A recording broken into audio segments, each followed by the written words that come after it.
Bonjour tout le monde, j'espère que vous allez bien. Alors, on va commencer notre révision sur les convertisseurs statiques et on va commencer par les redresseurs et plus précisément par les redresseurs non commandés.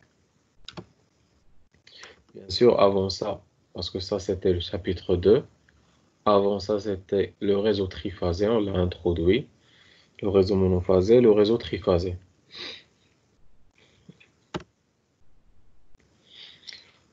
Alors, commençons par une petite introduction et tout cela on l'a déjà vu dans le cours présentiel. Vous avez que les montages redresseurs sont appelés simplement les redresseurs, sans montage redresseur. Ce sont des convertisseurs de l'électronique de puissance et qui ont pour objectif d'assurer directement la conversion alternative continue. Lorsqu'on parle d'un redresseur non commandé, ça veut dire quoi? Ça veut dire que la valeur moyenne de sortie, elle va être non commandée. On aura une tension continue dont la valeur moyenne, elle sera fixe et elle va dépendre de la tension de l'alimentation.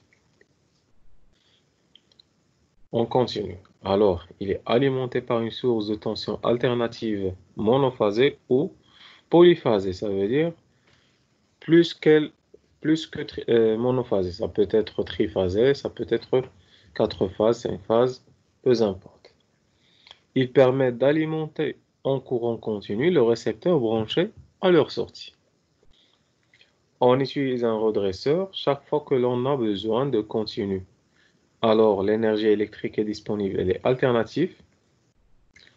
Et comme c'est sous cette seconde forme que l'énergie électrique est presque toujours générée et distribuée, les redresseurs ont un très vaste domaine d'application, bien sûr. Et généralement, on va les utiliser pour la commande des machines à courant continu à partir d'une tension alternative. Et généralement, on va utiliser les redresseurs commandés. Les redresseurs à diode ou redresseurs non contrôlés, parce qu'une diode, c'est un semi-conducteur qui va jouer le rôle d'un interrupteur dans notre cas. Et il est non contrôlé. Il est contrôlé juste, je veux dire, passant ou bloqué naturellement. Il n'aura pas de besoin d'un courant de cachette ou bien d'un circuit de commande. Et ne permettent pas de faire varier le rapport entre la tension, le courant, etc. De plus, ils sont irréversibles. C'est-à-dire que la puissance ne peut pas aller de l'autre côté. Ça veut dire du côté continu vers le côté alternatif. D'accord? Bien sûr, rappelez bien que pour les redresseurs non commandés, vous ne pouvez pas varier. Il va utiliser juste les diodes. Il ne peut pas varier la tension ou bien la valeur moyenne de la sortie, soit du courant, soit de tension. Il ne peut pas transformer, bien sûr, la circulation de l'énergie. Lui, il transforme ou bien il transmet la puissance de l'alternative vers le continu et il ne peut pas faire l'inverse. Ce n'est pas comme les redresseurs commandés qui peut jouer le rôle d'un onduleur autonome, n'est-ce pas? En convertissant du continu vers l'alternative. Très bien. Il existe déjà 3 types de redresseurs ou bien 3 types de montage. En bref, vous avez le montage qu'on appelle le montage PQ, le PDQ et le SQ. Dans ces 3 montages, on a utilisé juste deux, ou bien on a étudié juste les deux. Ça veut dire le PQ et PDQ. Le Q, ça veut dire le nombre de phases. Si vous avez une seule phase, ça va être par exemple pour le premier montage. Attendez. Si on utilise juste ce montage, le PQ, si on a une seule phase, ça veut dire une seule diode, d'accord? Ça va être P1. Deux phases, ça va être P2. Trois phases, ça va être P3, etc. Et P, ça veut dire c'est parallèle. Vous allez avoir des redresseurs ou bien des diodes qui sont parallèles. Le PDQ, ça veut dire, vous pouvez avoir le PD1, le PD2, le PD3, etc. Ça veut dire un redresseur parallèle. Le P signifie parallèle et D signifie double. D'accord? Et le S, on ne l'a pas vu et ça ne va pas être l'objectif de notre étude. Ici, vous avez quelques exemples des montages qui existent. Regardez, vous avez le montage P3. Ça veut dire c'est parallèle 3 diodes. Regardez, vous avez les 3 diodes ici qui sont en parallèle. Ça, c'est le montage PD3.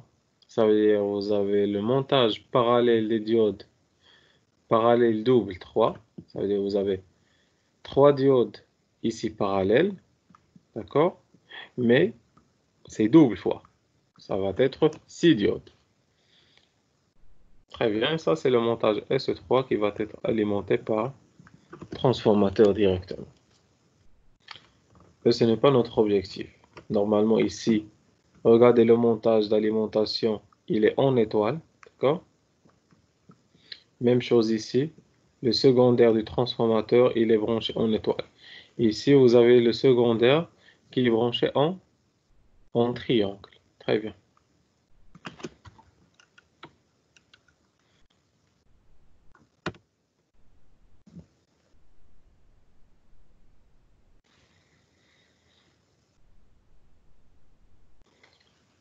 On va voir ici quelques définitions. Vous avez l'indice de commutation Q du montage, qui est donné par la durée de conduction de chaque diode qui correspond au nombre de phases du réseau de distribution. Vous avez l'indice de pulsation P de la tension redressée. C'est l'indice qui donne le nombre de portions de sinusoïdes par période de la tension redressée. On va le voir en détail. Et vous avez le facteur de forme. D'accord? C'est la valeur du facteur de forme caractérise la tension redressée. Plus cette tension elle est proche à l'unité, ça veut dire plus le facteur de forme il est égal à 1, plus on peut dire que on aura bien sûr une grandeur qui est continue. Lorsqu'on dit une grandeur, ça peut être une tension comme ça peut être un courant. Et ce coefficient il sert à comparer des montages redresseurs simples entre eux par définition. On nomme le facteur de forme le rapport entre la valeur efficace sur la valeur moyenne de la tension ou bien du courant. Très bien. Lorsqu'on veut faire notre étude sur le redresseur, il doit y avoir certainement quelques hypothèses. Et parmi les hypothèses qu'on fait, on dit que les diodes, ils sont supposés parfaites. Ça veut dire on a des interrupteurs qui sont parfaits.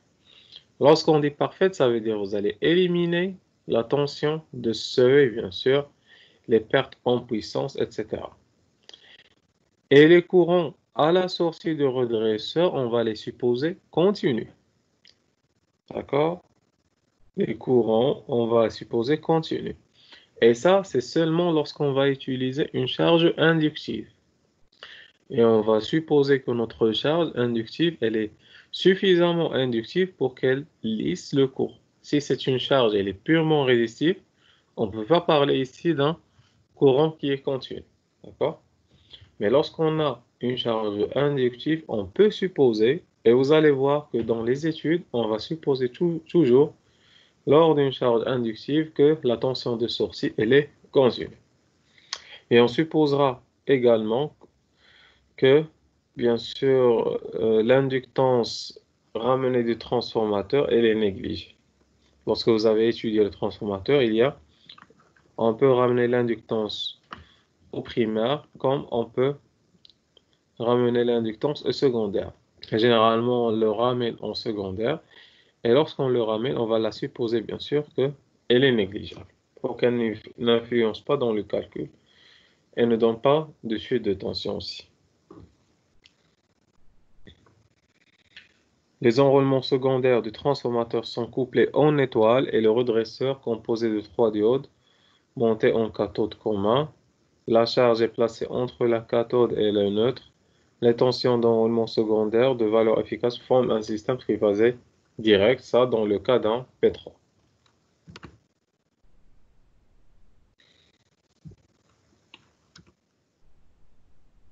On a dit qu'on va commencer ici par les montages parallèles. Et ici, on a le montage P3. Ça veut dire 3 diodes qui sont parallèles et non pas doubles. Vous avez le secondaire du transformateur ici, il est couplé en étoile. Et chaque phase, elle a bien sûr une tension simple.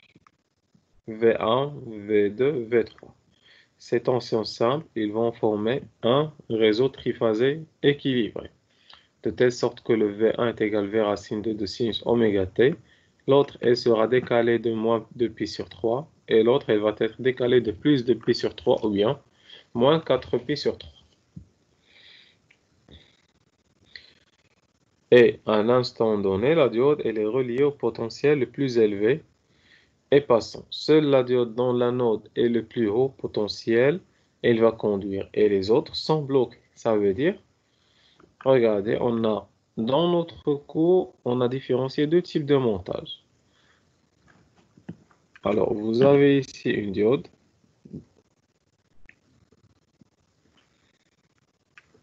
Ici, vous avez l'anode. Ici, vous avez la cathode. On a dit que lorsqu'on a un montage à cathode commun, comme celui-là, regardez, le cathode, bien, la cathode des différentes diodes, elle est commune entre elles, et elle est liée entre elles. Ça, on l'appelle le montage le plus positif.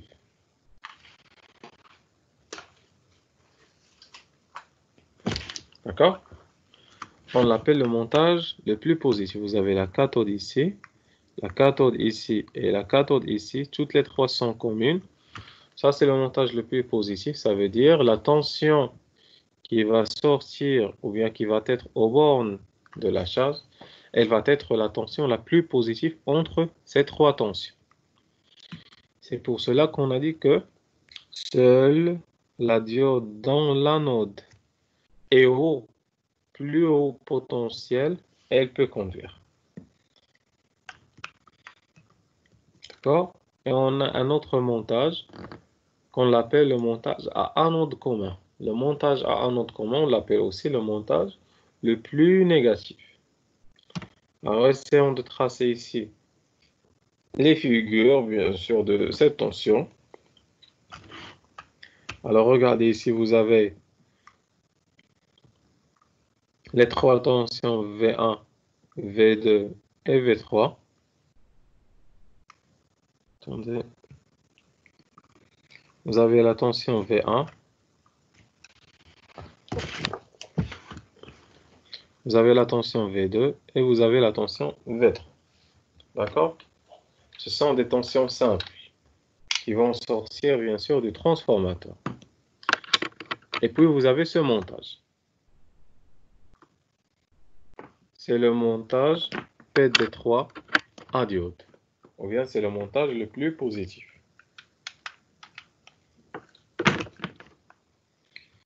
Essayons maintenant de tracer la courbe de sortie. Puisque ça, c'est le montage le plus positif, qu'est-ce qu'on va faire? On va commencer, bien sûr, à 0, à cet instant. À cet instant-là, quelle est la tension la plus positive? Regardez, vous avez V1, elle commence à cet instant-là, puis vous avez le V2, et puis vous avez le V3. Et cette portion-là, elle appartient à quelle tension? Elle appartient à la tension V3. Regardez la suite. Elle va appartenir à la tension V3. Ça veut dire de cet instant, du 0 jusqu'à cet instant, l'intersection entre ces deux tensions, quelle est la tension la plus positive? C'est la tension V3. Ça veut dire quelle est la diode qui va être passante? On a dit que puisque ça c'est le montage le plus positif, la diode dans l'anode a le potentiel le plus positif, elle va conduire. C'est la diode 3 et les deux autres, ils vont être bloqués. Regardez ici, vous avez La diode 1, elle est bloquée. Elle va être simulée à un circuit ouvert. La diode 2, elle est bloquée. Même chose. La diode 3, elle est passante. Elle va être simulée à un fil conducteur. Maintenant, la tension UD va être égale à la tension V3. Et c'est pour cela qu'on a tracé, bien sûr, cette tension en bleu. Très bien. Maintenant, on aura besoin de connaître la valeur de VD1. D'accord? C'est très important. Alors, le VD1, il va être égal à combien? Le VD1, c'est la tension au bord de la diode 1. Lorsqu'elle est passante, elle va être égale à 0 parce que toujours la tension au bord d'un fil, c'est nul. Lorsqu'elle est bloquée, on doit faire notre calcul. Et quel est le calcul qu'on va faire? On va choisir une maille et on va faire la loi de maille. Quelle est la maille qu'on va utiliser? On peut utiliser celle-là ou bien cette maille. Le plus convenable ou bien la grande maille qui passe à travers le récepteur. C'est à vous de choisir. Bien sûr, le fait d'utiliser la petite maille, ça veut dire celle-là, elle va nous ramener à prendre en considération la tension VD2, qu'on ne le connaît pas. Et c'est pour cela qu'on évite de faire ça et on choisit d'autres mailles. Par exemple, celle-là. Qu'est-ce qu'on peut faire? Vous avez le VD1 moins V1 plus V3 est égal à 0. Ça veut dire que le VD1 est égal à quoi? Est égal à V1 moins V3. D'accord? VD1 est égal à V1 moins V3. Et le V1 moins V3, ça vous donne la tension U13. D'accord? Elle vous donne la tension U13. Même chose, si on choisit l'autre maille, regardez cette maille qui passe à travers le récepteur. On sait que à cet instant-là, la tension au bord du récepteur, c'est V3. Et si on fait le calcul, on va trouver que le VD1 est égal le V1 moins V3. Et tout cela est égal U13. Et le U13, il est où? Regardez, vous avez le U13, il est là. Si on continue et on trace pour cet instant-là, le U13, ça va être en rouge. Très bien. Et pour la tension VD2, c'est la tension au bord de la diode 2. Même chose, on va choisir une maille. Et plus facilement, on choisit aussi cette maille ou bien celle qui passe à travers le récepteur. Et on va trouver qu'il est égal à V2 moins V3 est égal à U de 3. Mais dans ce schéma, on va représenter juste la tension U13. Alors, on passe à un autre intervalle. C'est l'intervalle où on a, bien sûr, l'intervalle qui suit cet instant-là, c'est l'intervalle où V1 est le plus positif. C'est tout cet intervalle. Très bien. Regarde, on a tout cet intervalle ici. Alors, puisque le V1 est la plus positive, ça veut dire que la diode 1, elle va être passante. Les autres, ils vont être bloqués. La tension de sortie, bien sûr, UD, elle va être égale à V1. C'est pour cela qu'on a fait ce graphe. Maintenant, la tension VD1. Tout simplement, puisque la diode 1, elle est passante, elle va être simulée à un fil conducteur. Et la tension au bord d'un fil est égale à 0. Ça veut dire, pour cet instant, elle va être égale à 0 ici.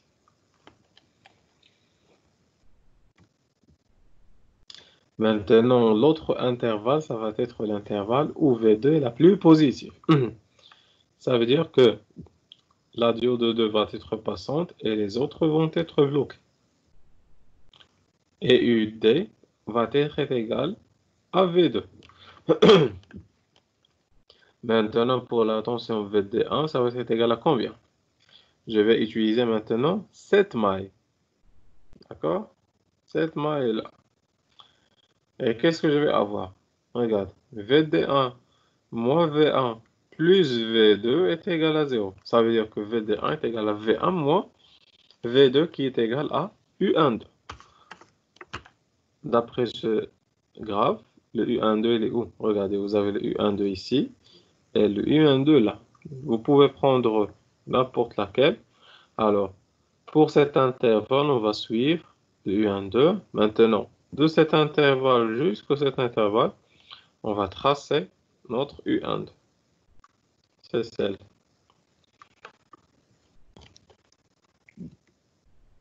Et je vais continuer. Et à la fin, qu'est-ce que je vais avoir? Que toujours la tension de sortie va être la tension la plus positive. Et ça maintenant, c'est la tension au bornes d'une seule diode. Et généralement, ça, c'est la diode, la tension au bornes de VDA. Très bien. Alors, ce qui nous intéresse, après avoir tracé ces graphes, c'est le calcul de la valeur moyenne, la valeur efficace, pour extraire le facteur de forme, d'accord? Et aussi, on aura besoin du facteur de puissance, etc. Premièrement, on va faire l'étude de la tension redressée. Vous avez la tension redressée, elle est périodique, bien sûr, et V, c'est la valeur efficace de cette tension. Essayons de voir maintenant la valeur de la tension moyenne. Elle va être égale à combien?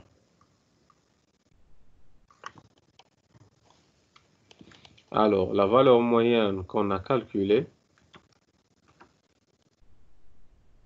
qu'est-ce qu'on utilise? On utilise bien sûr l'équation de la valeur moyenne qui est égale à 1 sur t, l'intégrale de 0 à t, ud, un problème toujours au niveau de la souris, ud de t. D'accord? Et c'est quoi la période de ce signal? Bien sûr, le signal commence de cet instant jusqu'à cet instant. On peut calculer sa période. Sa période, c'est cet instant-là moins cet instant-là. Alors, ça maintenant, vous avez, ça c'est 2pi, ici. Ça c'est pi. Et ça c'est pi sur 6. Alors, ça c'est pi sur 6. 2pi sur 6. 3pi sur 6. D'accord? Ça c'est 2pi sur 6. 3pi sur 6.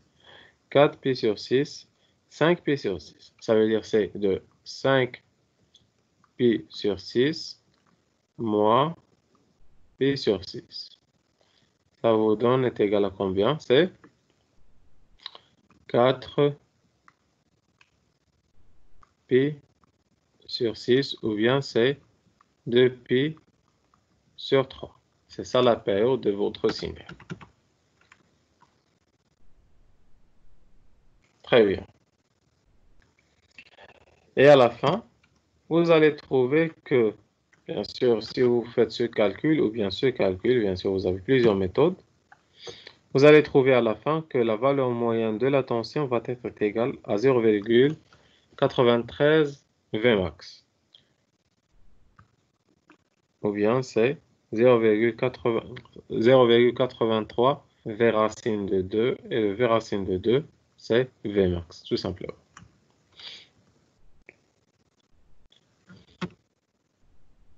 Pour la tension efficace, vous allez faire bien sûr le même calcul. La tension efficace, tout simplement, U efficace au carré est égal à 1 sur T, l'intégrale de UD carré D de T, de 0 à T.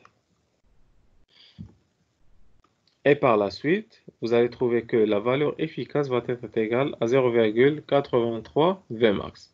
Dans le facteur de forme, il va vous donner 1,02. Et ça, on l'a démontré, bien sûr. Déjà, vous avez ici comment le calculer. Et on l'a déjà calculé durant notre cours. Alors, il suffit de trouver la valeur moyenne, la valeur efficace, faire le rapport entre les deux. Et vous pouvez trouver le facteur de forme. Le facteur de forme va nous amener à calculer le taux d'ondulation.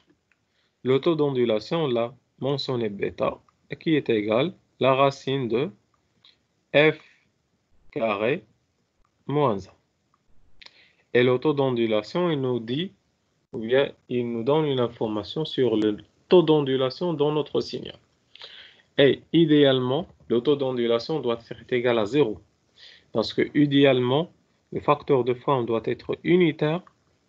Et lorsqu'il est unitaire, vous allez f carré est égal à 1 moins 1, ça vous donne le taux d'ondulation 0%. Bien sûr, le facteur de forme, c'est 100 unités parce que c'est un rapport entre deux tensions.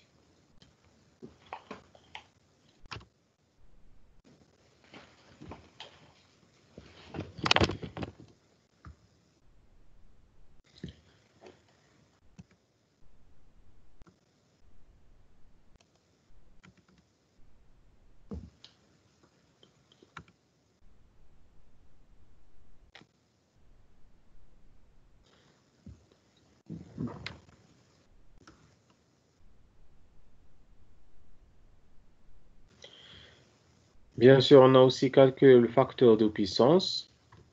Alors, le facteur de puissance, c'était égal à combien? Toujours le facteur de puissance, c'est la puissance absorbée sur la puissance apparente. La puissance absorbée par définition, c'est la puissance moyenne. C'est 1 sur t, l'intégrale de 0 à t, ud, id, d de t. Puisqu'on a supposé que le courant est la constante, ça veut dire que ça va être 1 sur t, l'intégrale de 0 à t, ud qui est bien sûr en fonction du temps et id qui va être constante. Ça veut dire que c'est la valeur moyenne de la tension fois id. C'est ça la puissance, bien sûr, apparente. La puissance absorbée, active. Et vous avez bien sûr la puissance apparente, on peut la calculer par cette équation. Pour les trois enroulements secondaires fournissant des tensions sinusoïdales de valeur efficace V et parcouru par un courant d'intensité efficace IS efficace de la puissance apparente développée par le secondaire, puisque vous avez trois enroulements, ça va être tout simplement le I efficace fois le V, d'accord? C'est la valeur efficace de la tension. Et vous pouvez avoir le S est égal à 3V, IS efficace, ça on l'a aussi calculé. Et tout cela, on va faire le rapport, il va nous donner bien sûr le facteur de puissance. Pour le P3, ça va être toujours 0,675 ou bien 675.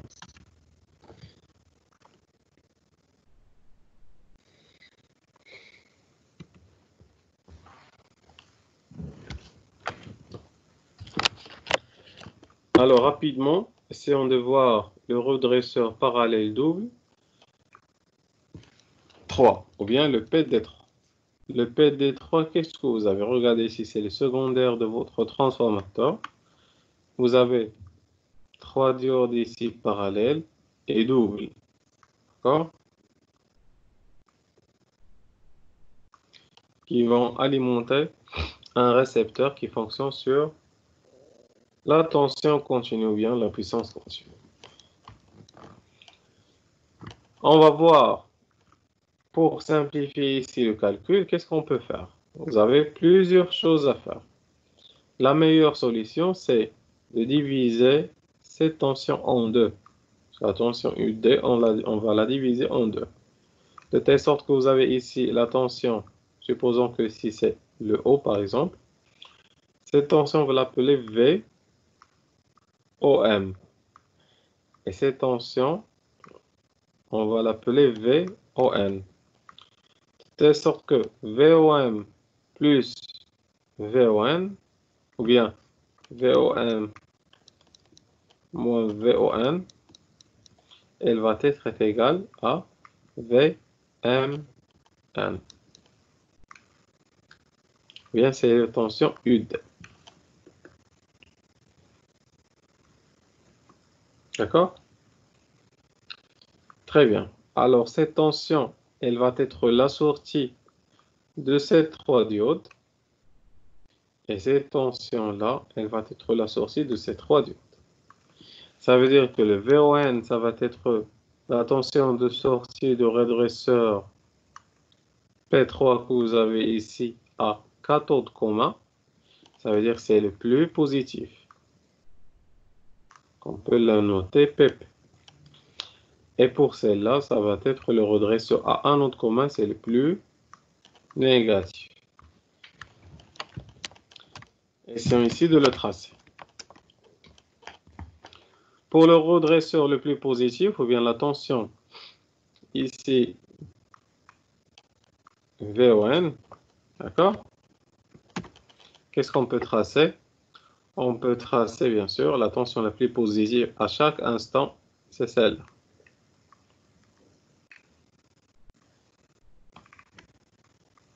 Attendez.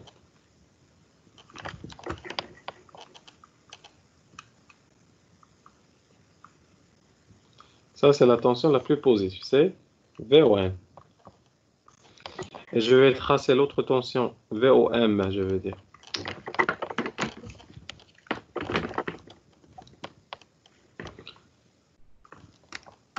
La tension la plus positive, c'est celle que vous avez ici. VOM. Et je vais tracer l'autre tension par une autre couleur. Ça va être la tension la plus négative. Où est la tension la plus négative? C'est celle-là.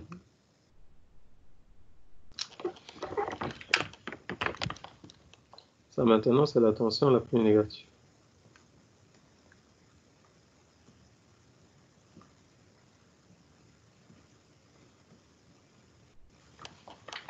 Qu'on appelle le VON. Très bien. Maintenant, à chaque instant, qu'est-ce que je vais faire? La tension de sortie, ou bien le UD que vous avez ici, c'est VOM moins VON. Et c'est ce que je vais faire ici. Et je vais commencer par cette période-là. Alors, le VON moins VAN, ça va être quoi? Ici, c'est quoi cette portion-là? Elle appartient à V3. Moins quoi? Moins cette portion-là ici, elle appartient à V2. Ça va vous donner combien? C'est V3, 2. C'est cette tension. Ça, c'est la tension V3. Alors maintenant, pour le deuxième instant. Le deuxième instant, c'est de cette valeur jusqu'à cette valeur. Qu'est-ce que vous avez? Vous avez la tension VOM, c'est V1. Et l'autre tension, c'est V2. C'est V1 moins V2. Ça va être V1, 2. C'est cette tension-là. Maintenant, l'autre côté, ça va être quoi? C'est de cette période jusqu'à cette période. Toujours, vous avez la tension la plus positive pour le VOM, c'est V1, et l'autre, c'est V3. Ça va être V1 moins V3. Ça vous donne le U13. Ici, je m'excuse, c'est le U. Même chose, c'est une tension composée. C'est le U13. Dernière chose. Alors, ici, vous avez le V2, c'est la plus positive de cet instant-là jusqu'à cet instant-là. Vous avez le V2 qui est la plus positive. Et vous avez ici, c'est le V3 la plus négative. Ça va être V2 moins V3. Ça va être U23. C'est cette tension-là. Ça veut dire que toujours la tension de sortie, ça va être, c'est la tension composée, c'est celle-là.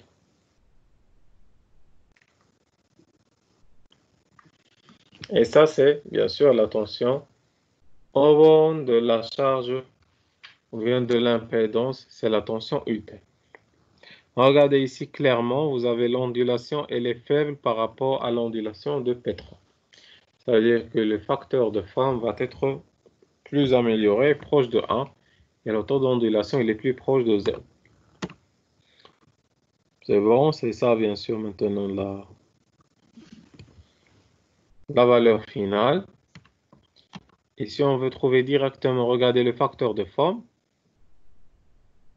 Facteur de forme, il est très amélioré, il est proche de 1. Comme on a calculé le facteur de forme, si on calcule la tension moyenne et la tension efficace. Et même chose, lorsqu'on a calculé le facteur de puissance, on a dit qu'on a un facteur de puissance proche de 1 parce que le meilleur facteur de puissance qu'on peut obtenir, c'est c'est le 1. Et lorsqu'on a un facteur de puissance qui est inférieur à 0,95, il y aura des sanctionnements, bien sûr. Très bien. En conclusion, qu'est-ce qu'on peut dire? Que le facteur de puissance est maximum en triphasé, parce qu'en monophasé, vous n'avez pas un facteur de puissance qui est maximal. Et le facteur de puissance, le maximal, le facteur de puissance, c'est le cos phi. D'accord? Quand est-ce que le cos phi est maximal? C'est lorsqu'il est égal à 1. Et même chose, le facteur de puissance, on peut le fonctionner comme f, bien le petit f. Alors, vous avez le facteur de puissance des montages parallèles doubles est meilleur que celle de montage parallèle simple. On peut donc conclure que le montage PD3, c'est le montage le plus efficace des montages parallèles en ce qui concerne la rentabilité du transformateur. Ça veut dire ici, on a déjà testé les différents montages qui existent en monophasé et en triphasé. On a trouvé que pour le triphasé, celui le plus efficace, bien sûr pour le monophasé, plus efficace, c'est le pont de diode.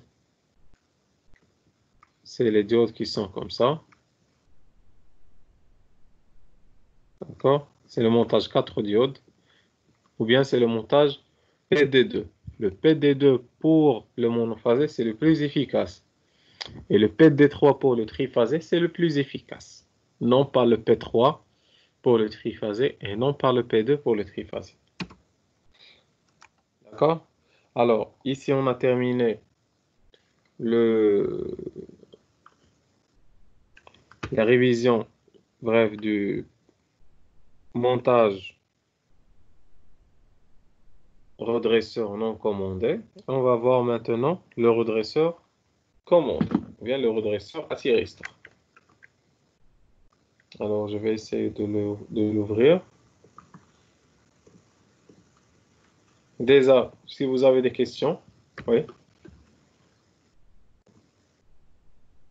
Si vous avez des questions, n'hésitez pas à les poser.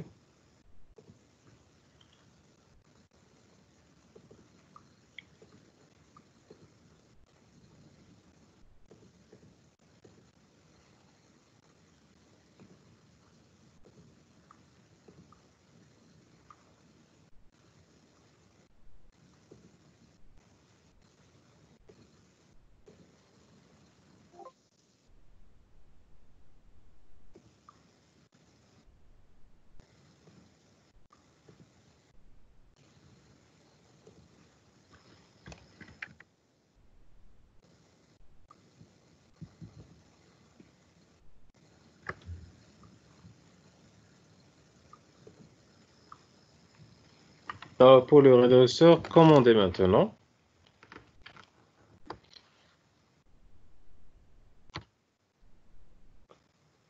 Le redresseur commandé, c'est un convertisseur alternatif continu, mais ce n'est pas continu fixe, mais c'est continu variable. Et déjà, pour mentionner que c'est un continu variable, il faut ajouter une flèche comme ça. Et là, il aura besoin d'un circuit de commande qui va commander, bien sûr, le courant de gâchette. Généralement, on utilise des thyristors. Et les thyristors, ils sont des diodes qui sont bloqués naturellement lorsque le courant ou bien la tension à leur borne elle est négative. Généralement, en réalité, c'est lorsque le courant change de sens. Si vous avez un courant qui passe de cette direction, c'est un courant qui est positif. D'accord? Pour qu'elle soit passante, elle doit y avoir une tension entre ces bornes qui est supérieure à celle de la tension de seuil et vous avez une impulsion au niveau de la gâchette. Mais pour le blocage, elle se bloque naturel. C'est un interrupteur semi-conducteur, bien un composant unidirectionnel. Il laisse passer le courant juste dans un sens et ne laisse pas passer le courant dans l'autre sens. Et de même, bien sûr, on peut faire le même calcul qu'on a fait pour les redresseurs non commandés sur les redresseurs commandés ici. Un thyristor, il peut être considéré comme une diode comportant une électrode de commande qu'on l'appelle la gâchette. Alors, pour être amorcé, le thyristor doit recevoir une impulsion sur la gâchette alors que la tension VAK est positive. Un thyristor se bloque naturellement lorsque le courant qui le traverse s'annule ou bien change de sens. On peut également le bloquer en lui appliquant une tension VAK négative. Alors ici, essayons de voir un petit exemple lorsqu'on a une charge résistive. Et regardez, lorsqu'on a une charge résistive, on ne parle pas d'un courant qui est continu, mais un courant qui va suivre la tension, ou bien la forme de la tension. Il n'aura pas la même amplitude, mais la forme elle sera similaire.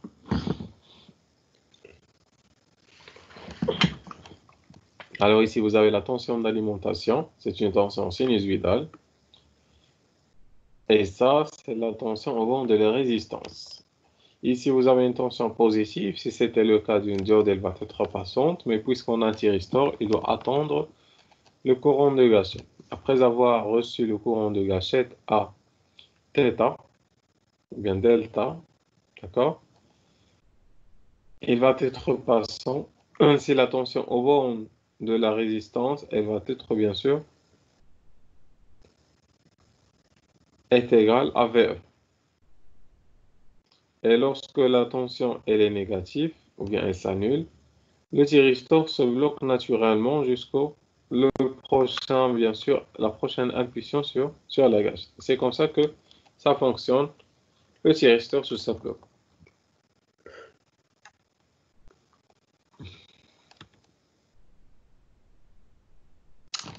Et regardez ici, une chose très importante, pour la phase négative de la tension, même si on a un courant de gâchette, il ne peut pas être, bien sûr, passant. Pourquoi? Parce que déjà, il est bloqué naturellement ici. On peut calculer la valeur efficace, ou bien la valeur moyenne de la tension ici, en utilisant l'équation qu'on a dit que 1 sur T l'intégrale 0 à T V de T, et on va tomber sur cette valeur-là. Il nous dit que la valeur moyenne est égale à 1 plus cosinus delta sur 2pi fois la valeur maximale ou bien VE max.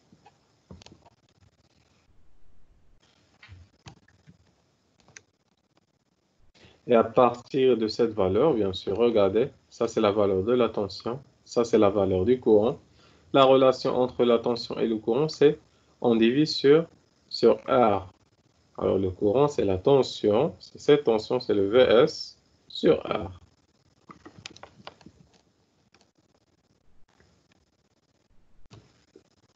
Alors puisque la valeur efficace, ou bien la valeur moyenne ici, elle est commandée par le retard des impulsions, on peut tracer, bien sûr, la valeur moyenne de la tension par rapport à ce retard. Et on peut dire que la valeur moyenne, elle va être maximale si le retard commence à 0. S'il n'y a pas de retard, ça veut dire qu'il va fonctionner comme étant une diode. Et lorsqu'on augmente ce retard, bien sûr, la valeur moyenne, elle va diminuer jusqu'à atteindre 0. Quand est-ce qu'elle va atteindre 0? C'est lorsque le retard va être à pi. Et lorsque le retard à pi, le cosinus pi c'est moins 1. 1 plus 1 c'est 0. Ça veut dire que vous allez avoir une tension moyenne qui est nulle.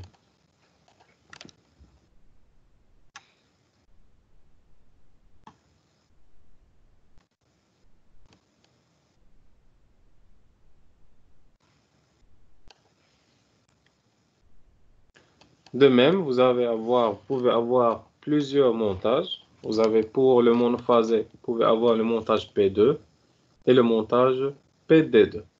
Pour le triphasé, vous pouvez avoir le montage P3 ou bien le montage PD3. Le montage P2, il y en a deux, soit à un node commun, soit à quatre nodes communs. Pour celle à un node commun, ça veut dire la tension qui va sortir, c'est la tension la plus positive. Et pour cathode commun, la tension qui va sortir, c'est la tension la plus négative. Mais vous ne pouvez pas oublier que la tension, c'est la plus positive, mais après avoir eu l'impulsion de la gâchette. L'impulsion de la gâchette, vous pouvez l'assimiler à la permission. D'accord? Vous allez avoir une tension positive, mais vous devez atteindre la gâchette. Ça veut dire la permission via le courant de gâchette. Alors, regardez ici, vous avez, ça c'est le primaire du transformateur. Ça c'est le secondaire qui est divisé en deux. Et vous allez avoir le V1 et le V2 qui sont opposés en phase. D'accord? Même amplitude, mais opposés en phase. Le V1, c'est celle qui est là. Je peux l'écrire en rouge. Et le V2, c'est celle, bien sûr, qui est déphasée par rapport à pi. Ici, vous avez un montage à anode commun, à cathode commun, c'est le montage le plus positif. Ça veut dire, si c'était des diodes, la tension de sortie va être la tension la plus positive. Et c'est quoi la tension la plus positive? C'est celle-là. Mais maintenant, puisque vous avez des thyristors, c'est le montage le plus positif, mais après avoir reçu le courant de gâchette. D'accord? Et normalement, on a dit que toujours, lorsque la tension elle est nulle, ça veut dire le courant il est nul dans le cas d'une résistance, parce que le courant il suit la tension si V. Bien sûr, parce que le I est égal à V sur R. Si la tension elle est nulle, le courant il est nul, le thyristor se bloque naturellement lorsque le courant il est nul. Alors lui ici ne va pas conduire jusqu'à avoir reçu le courant de gâchette et il va suivre la tension jusqu'au zéro. Et à zéro, le courant s'annule, le thyristor se bloque. Même si maintenant la tension elle est positive à cet instant-là, il ne peut pas conduire. Pourquoi? Parce qu'il n'a pas encore reçu le courant de gâchette. Après avoir reçu le courant de gâchette, il peut conduire, etc., etc. Et ça, c'est la tension de sortie, VS, qu'on appelle VS.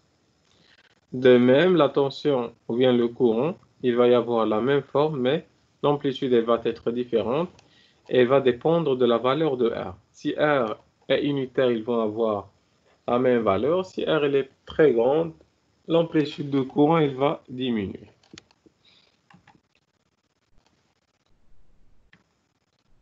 Bien sûr, on peut calculer simplement ici, facilement, la valeur moyenne de la tension redressée qui va être égale à V plus cosinus delta sur pi fois la valeur maximale de la tension. Ça, c'est la valeur maximale. Et si on veut représenter la valeur moyenne en fonction de delta, on va trouver bien sûr ce schéma.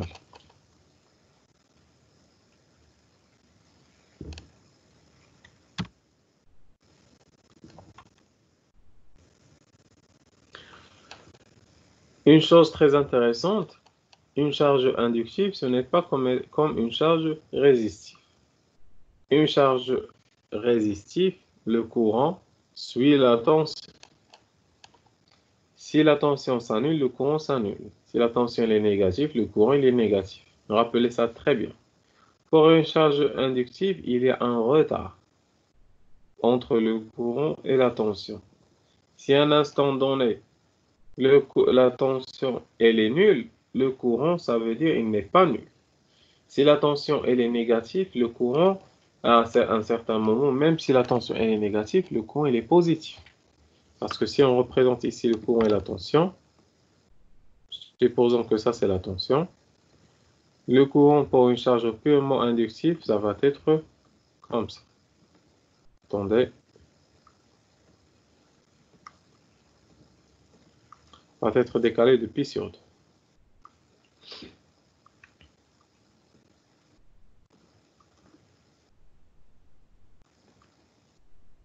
Il va être comme ça.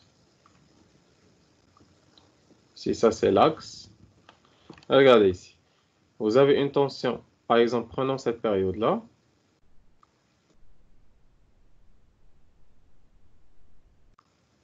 Prenons cette période-là.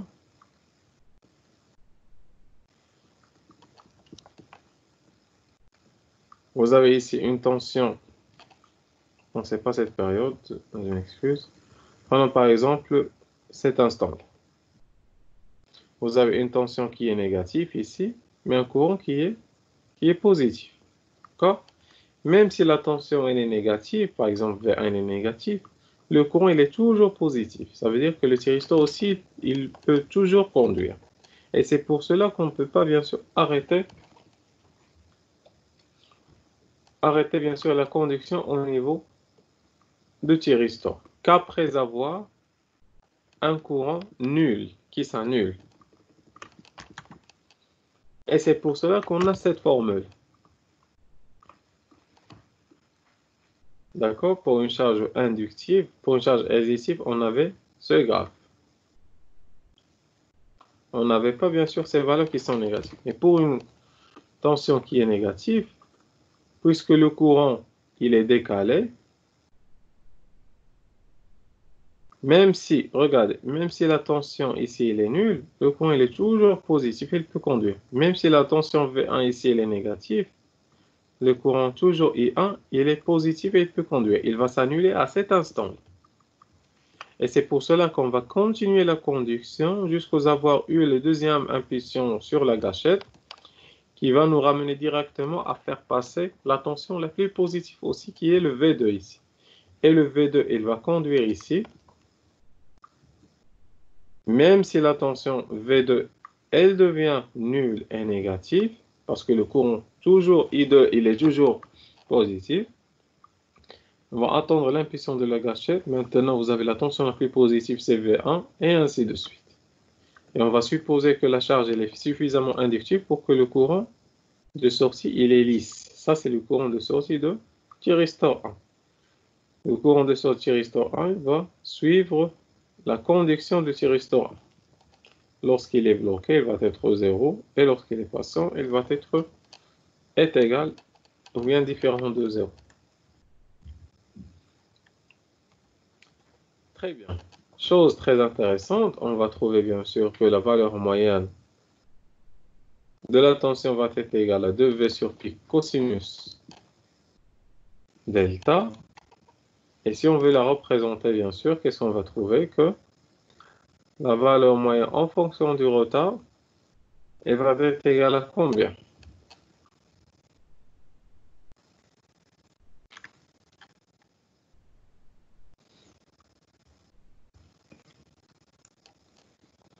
Bien sûr, elle va dépendre du retard. Si ce retard il est égal à pi sur 2, qu'est-ce qu'on peut trouver? Le pi sur 2, ça veut dire combien? Le pi sur 2, c'est 3,14 sur 2, ça va vous donner à peu près 1,6. Ça c'est pi sur 2. Bien sûr, cette valeur, elle va s'annuler à pi sur 2. Pourquoi? Parce que cosinus pi sur 2, c'est 0, et la valeur moyenne de pi sur 2, elle va vous donner une valeur qui est nulle.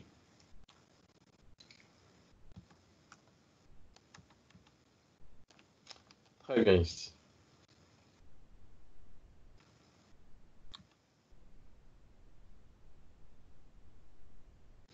Et lorsque le retard il est supérieur à pi sur 2, on va avoir une tension ou bien une valeur moyenne qui est nulle. Mais ici, on a juste tracé bien sûr le VS entre le 0 et pi sur 2.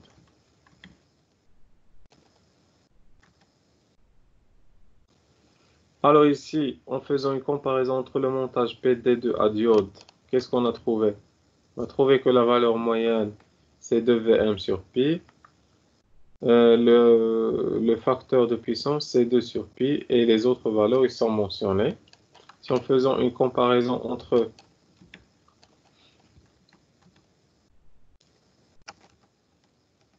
le PD2 à diode et le PD2 à thyristor, qu'est-ce qu'on va trouver? Qu'est-ce qui va changer? Vous allez avoir un cosinus, bien sûr, ici, de delta qui va apparaître. Alors ça, on l'a déjà fait. D'accord? Bien.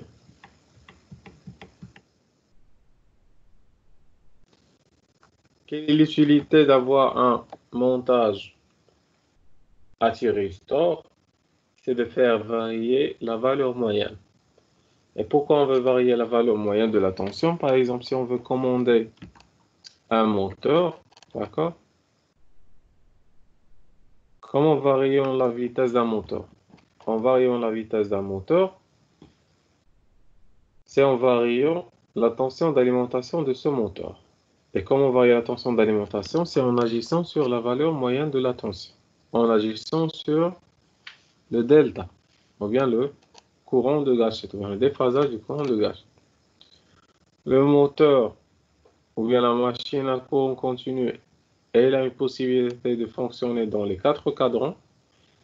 Le premier cadran, ça veut dire quoi? Ça veut dire que vous avez une tension positive et un courant positif. Elle va fonctionner comme étant un moteur. D'accord? Le deuxième cadran, ça veut dire que vous avez une tension positive et un courant négatif. Ça veut dire qu'elle va fonctionner comme étant une génératrice. Très bien. Une génératrice, ça veut dire que lorsque on aura un freinage ou bien un couple qui est opposé, elle va nous générer de l'électricité. Elle va être ici utilisée comme étant un générateur. Et le redresseur va être ici fonctionner comme étant un onduleur. Ça veut dire qu'il va recharger ou bien alimenter du moteur vers le réseau alternatif. De même, ici, vous avez une tension qui est négative, ça veut dire qu'on change de sens de rotation. Et si on change de sens de rotation et le couple, ici, il change, on aura un moteur. Et si on change de courant de rotation et on a un couple résistant dans l'autre direction, on va parler d'un générateur. Un récepteur, ça va être le P qui est positif. Un générateur, ça va être le P qui est négatif. Et ça, on l'a détaillé bien sûr dans notre cours qui est déjà enregistré, que vous pouvez bien sûr le consulter.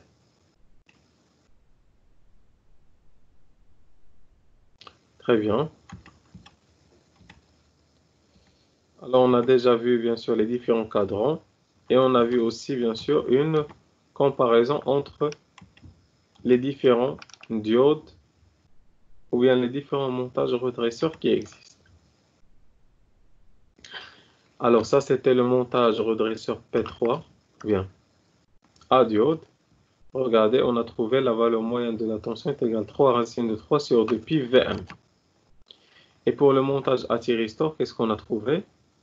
C'est 3 racines de 3 sur 2 pi Vm, mais vous avez le cosinus alpha, ou bien c'est le cosinus delta.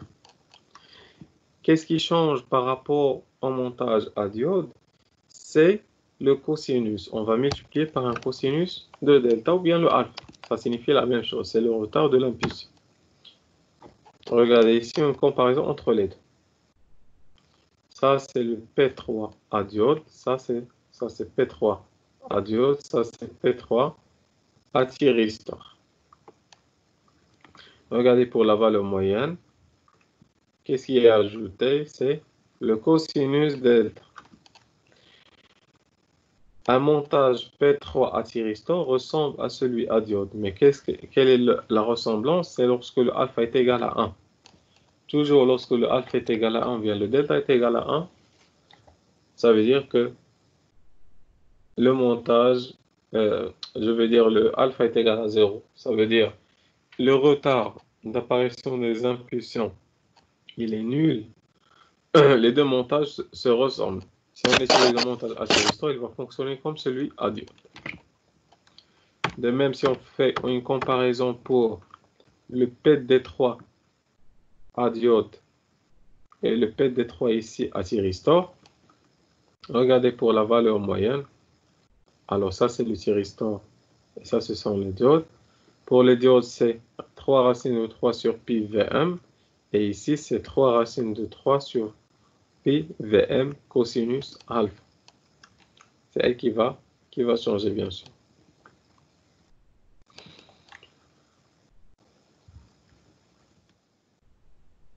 D'accord. Bien sûr, pas d'autre chose concernant ces deux montages. Je suis ouvert ici à votre question. Si vous avez des questions concernant ces deux types d'éléments, ou bien ces redresseurs commandés, ou bien les redresseurs non commandés. Les détails des calculs, on l'a déjà fait. C'est pas la peine de le refaire parce que c'est déjà enregistré. Vous pouvez le consulter sur vidéo. Ici, j'aimerais avoir vos questions concernant le principe de fonctionnement. Si vous avez des questions concernant des choses que vous n'avez pas retenues pour ces deux montages, ou bien ces deux redresseurs, commandés et non commandés. Vous avez des questions? Monsieur, Oui. monsieur, pour le redresseur non commandé, on n'a pas le cours dans le plateforme de Teams. Il y a seulement le redresseur commandé. Vous êtes sûr? Oui, dans les fiches.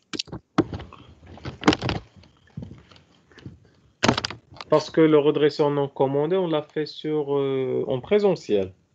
Oui, monsieur, oui, je suis Oui, d'accord. oui. Mais on a fait ici quelques calculs. Oui. Vous avez des questions concernant ces calculs pour les redresseurs à diode? Non, monsieur, merci. C'était Seulement le clair. cours, ça y est. Ah, le cours vidéo, on ne l'a pas fait parce que c'était fait en présentiel. Mais j'ai déjà envoyé ici le cours sous forme PDF. Vous l'avez déjà, n'est-ce pas? Non, je parle de cours PDF. Il n'y a pas le cours PDF. Ah, d'accord, je vais vous envoyer le cours PDF. D'accord, Merci, monsieur. d'accord, très bien. D'autres choses? D'autres questions? J'espère que c'était clair, bien sûr. Puisque tout cela s'était enregistré, j'aimerais bien sûr recevoir vos questions concernant des informations dont j'ai pas parlé et dont on n'a pas fait bien sûr des cours, bien des présentations auparavant.